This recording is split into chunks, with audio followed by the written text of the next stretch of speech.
Good afternoon. Welcome back to the One Celtic Fans View this afternoon. Sun's shining right in that window, isn't it? Good afternoon. Celtic today did something pretty unbelievable, to be honest. I can understand why they've done it. They're taking control of the narrative, but today Celtic did two things today. They put out the press conference live so that it couldn't be copied off of Twitter. And as Sky normally jump the gun and put it out on Twitter, and then there are Celtic fan sites that copy it from Twitter and put it out on YouTube before Celtic. Celtic jumped the gun and have taken control of the fan media. I've not got an issue with that. I don't have an issue with that at all. And were they then right at 11:30 today? Certain fan media organisations, Celtic fan reporters, got an email saying from Celtic they were not allowed into the press conference today with the new manager. They only wanted the mainstream media in. Mainstream media that are obviously going to report it, Sky Television, papers, etc. And they didn't want any fan media in. Now, there's two ways to look at it. You could say that the Celtic fan media, who have been backing the Celtic Fans Collective, have just had a slap on the wrist and told, well, you back the Green Brigade, you back the Celtic Fans Collective, you're no longer welcome at Celtic Park. That could be one way of looking at it. I've spoken for several weeks. I've spoken about this before, that Celtic TV needs to up its game. It is up in its game, and it's going forward. They are making small strides, and I expect them to make massive strides in the next couple of months, especially when they come out with the app. But the fact that the fan media today, if you remember back to 2020, it was the same people at Celtic that decided we want the fan media in to report it the way that it's getting told. Things have changed. Things have changed. And fucking, you know what has changed is this interview with the new manager is full of adverts. I'll catch up with that later on. So it's just a quick live, just jumping on. Tell me your thoughts about the Celtic Football Club banning. Celtic Football Club today banned Celtic fan media from the press conference. Celtic PLC are biting off the hand that feeds them. Are they? The hand that feeds them isn't Celtic fan media. I can understand. Listen, I'm going to play devil's advocate here, as I've done on this channel many times. Yes, I'm against the board banning fan media, but at the same time, Celtic are getting done out of clicks. They're getting done out of views. They're getting done out of controlling the narrative. And I've said this many times. Brendan Rodgers, I said many times that Brendan Rodgers needs to take control of the press conferences and control the narrative. The press conferences were going down a crazy road of being nothing to do with the game. Maybe this is Celtic getting fed up of copy and paste channels. And let's face it, do you know that there's a good few sites out there that just take the media that Sky puts out and then they put it up onto YouTube and they get hundreds of thousands of clicks. Celtic want to take control of the narrative for the media, and I'm kind of like, yeah, I understand why they do it. But at the same side of it, a lot of fans will just be that disgruntled. They'll be that disgruntled the way that it's them against us, and I don't see it. I see it as a copyright issue, and I'm going to be honest. I'm not taking sides with it. I understand why Celtic have done it.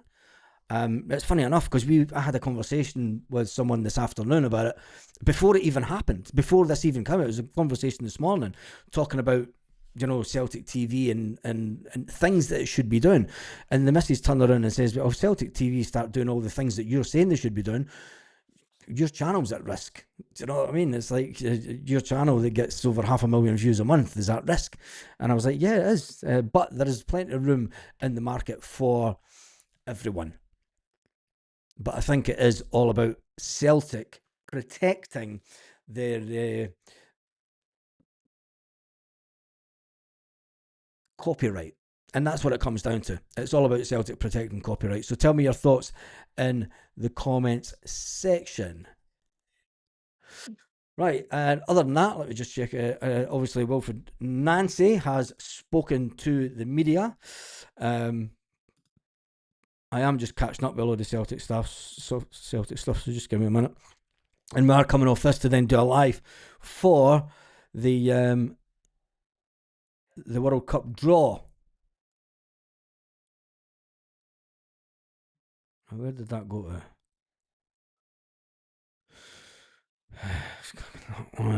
There's a lot of talk about Kasper Schmeichel, but then it's from Football Insider, and I don't believe a word that they say. Because they put out more clickbait shit than anybody else on the planet.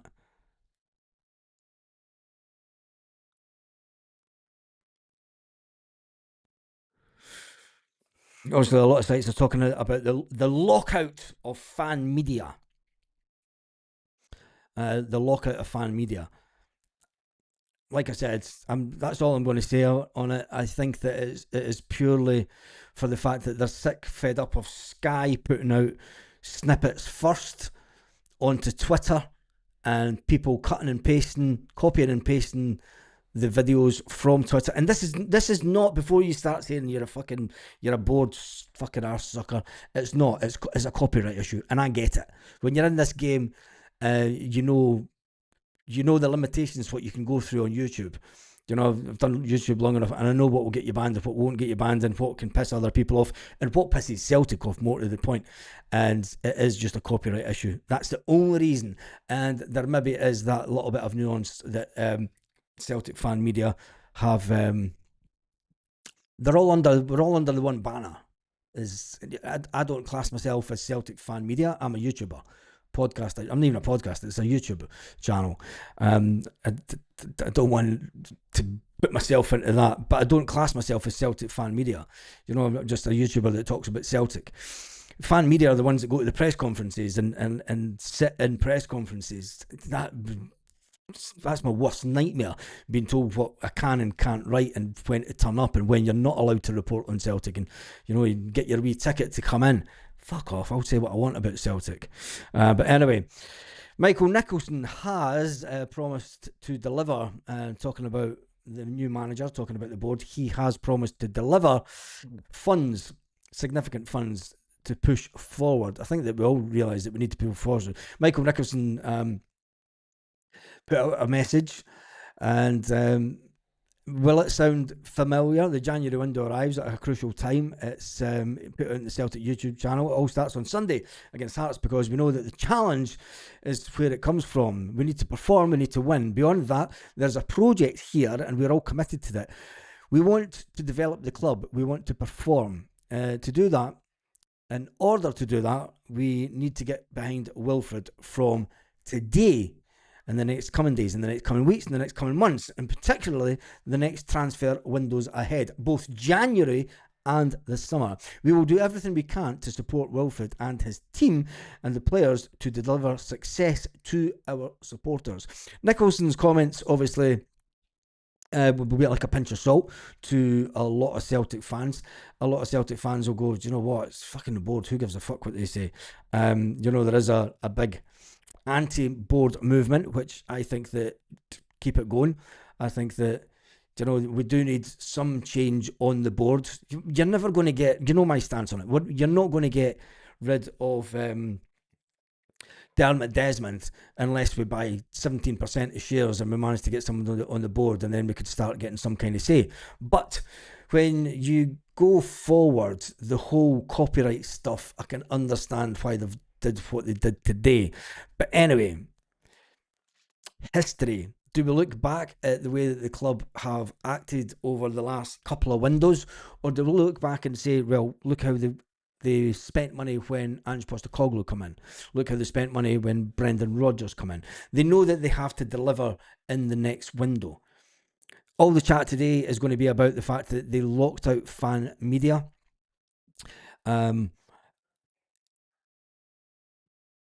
fan media will be pissed off.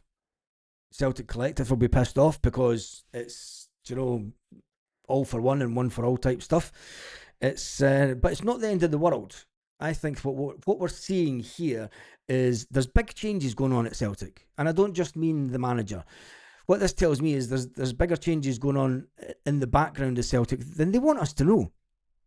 They don't want us to know everything that's happening, but they will start incrementing small little changes, like putting the press conference out live on Celtic YouTube channel. And by doing that, they then own the copyright straight away. No other channel can steal it off of YouTube or off of Twitter and then stick it onto a channel, because Celtic own the copyright. And this is all this comes down to. It's owning the copyright to and making sure that they control the narrative of everything that's getting said. Because let's face it, Celtic bloggers can go in there and they can take their own part of it and then they twist it, and then the board are saying, well, you're against us anyway, so fuck it, you're not getting in. But anyway, who cares about that? Because how do you feel that Wilfred Nancy got on today? How do you feel that he came over to the media? I'm seeing a lot of the headlines there. Celtic's last minute denial of fan media, a club desperately scrambling for control. No, I don't think it's desperately scrambling for control. It has the control already. They're not scrambling for control, that's for certainty. But I see this as purely a copyright issue. And people will say you're being naive. I know if I was head of Celtic media, it's something that I would have done ages ago. It's something. It's on BBC, the World Cup draw, but I will be showing it live on here as well. Anyway, you'll support Wilfred and the squad, and welcome to the club. Yeah, there we go, Falcon. Let me just jump through some of the comments. Just a load of people saying hello. Banning the Green Brigade as control. Let's be honest, they banned the media for leaning towards the Green Brigade and all its support when the board comes to it. I think you can have that opinion, and people will have that opinion, but I see it as a copyright issue. When you look at, I look at quite a lot of Celtic stuff, and I know that the way that, I've been hit with a copyright for Celtic about a year and a bit ago. Celtic hit me with a copyright for about a 30-second bit that I put up. Like whole video, boom, warning across the bows. So that told you what Celtic were doing. Celtic actively have someone that goes on every single YouTube channel to make sure that we are not taking stuff that is their content. And there are channels that are getting away with it, but for no longer, because Celtic will say, well, fuck it, there's two ways to defeat this. We stream it live, Sky Video, and they put it up 10-15 minutes after the press conference. Celtic normally video it, edit it, and then put it out, and it takes them about an hour. It's too long. Stream it live, you own the content straight away. I'm not going to complain about it. When you play the game, you know what you can and can't do.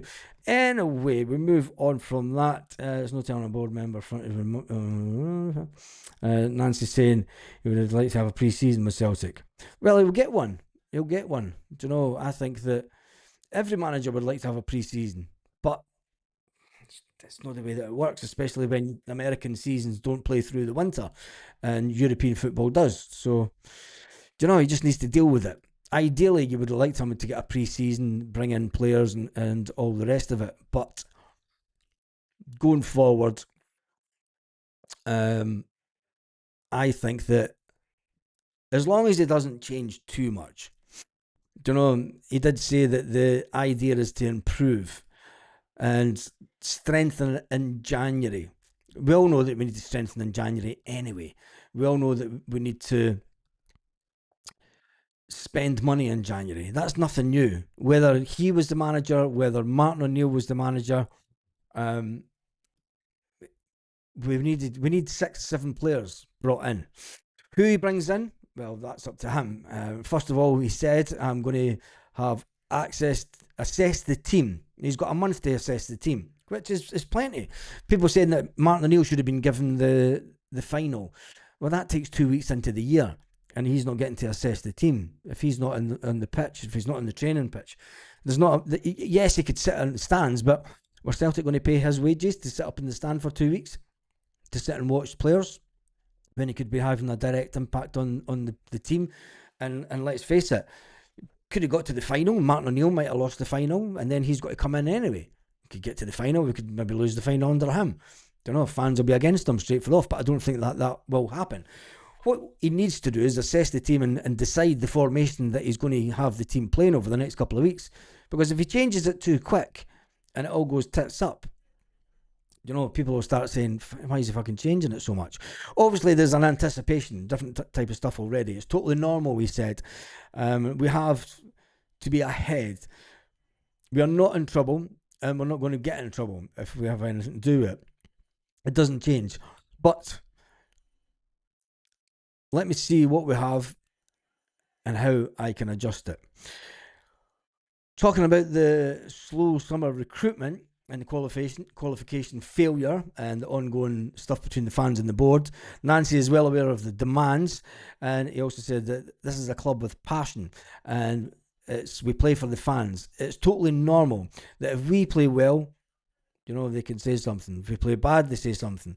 But there's no ideal or idea to give them anything but good emotions. I am a coach. The idea is to bring joy to Celtic and the way that we're going to play and control the results. There's only one thing I can control after that. I cannot do anything about fans and everything. I'm aware about the situation. It's not ideal, but I want to connect with the fans. He's stressed about passion, and he wants to bring passion back to Celtic. Before I came here, I knew there were high demands. I knew that everybody talked about winning, but I know what it's like not to lose. I know that if I do a good job, maybe after 5-10 games, it's going to be like that. There's one thing that's for sure. He will know that even if he implements his proactive style of play, defending from the front, it could bring a fantastic brand of football to Celtic. But ultimately, if he doesn't win games from the off, fans will be against him. They'll get their back up. He spoke about the fact that the team has done a good job over the last 6-7 weeks. The idea is just to add a few little tweaks to that game. So no wholesale changes.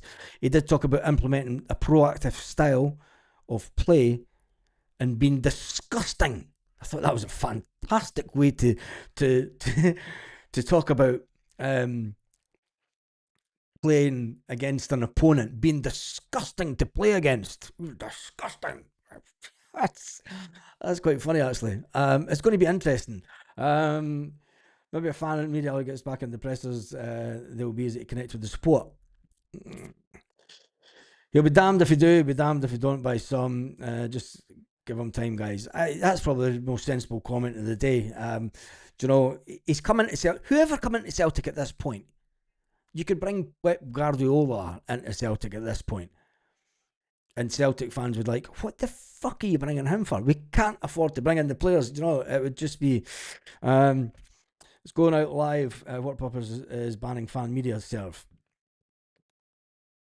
Because, Stuart, fan media and people that have YouTube channels on the fan media sites are classed as the exact same as channels that copy and paste stuff from Twitter, from Sky channels, and then put it out. Celtic put them all in the one box. They just say, well, that's fan media. And maybe they're trying to just give them a little, well, you're against us, so you're not getting in. Maybe there is a bit of that as well. But I can understand why they've done it. I mean, from a copyright point of view, I would have done it. Like I say, I would have done, if I was head of Celtic's social media, I would have done it months ago. I'd have done it at the start of the season. there's so much more, but I'm not going to say it in public because if Celtic implement it, it's night to half the YouTube channels on here. The fan media were banned. Nobody has a clue why they were banned. I reckon it is because of copyright, and Celtic want to control the copyright of every single bit of media that's put out there. Because let's face it, there's I mean, I've done it myself. You put out stuff with Martin O'Neill. They want to own the copyright for every, and this isn't just Celtic, by the way. Every big club down south does something similar. They put out everything through their own media first. All we're doing is playing catch up. We're trying to be a big boy club, and if it means that fan media is, pushed aside so that Celtic control the narrative of what content goes out, they want to own all the content. And that's the way that I'm looking at it. You can have fan media was introduced during the COVID year, so that the media, when we lost the 10 and the media were fucking pouncing on everything that Celtic did, when we went to Dubai and Celtic did everything right about going to Dubai, the Scottish government changed a few rules when they were in Dubai, but it's, the media was against them. So Celtic went, right, fuck you, we're going to bring in Celtic fan media so that they can report the truth. It's now going a step level above that. So anyway, every big company do it. Yeah, exactly. And it is, I'm not going to say it's a good thing. I'm not going to say a bad thing, but all I will say, if I was head of Celtic's media department, I would have done it a long time ago. And I'd be going one step further, in fact, but less I say that, about the better. They're trying to own the media. It's all about money. Bullshit. We need to fight this. Really? We need to fight it? And fight it what way? Fan media, fan questions, awkward questions, boards want to ignore. There's two ways to look at it. You will get people that will just go down that road. But when you look at all the content that's online, and you look at the content that's getting put out before Celtic put out the exact same content, it's about who owns that content. And Celtic will see it as that they own the content. And that's all that matters. All fan media should be doing is giving an opinion. And that's why big channels down south, you don't get lots of fan media doing press conferences down south, I don't think. Anyway, that's enough of that. Make sure that you join me for the World Cup live. If you click onto the channel, you will see that we are about to watch the World Cup draw live. Make sure you join me on that. If not, have a fantastic day, Celtic fans, wherever you are, all around the world.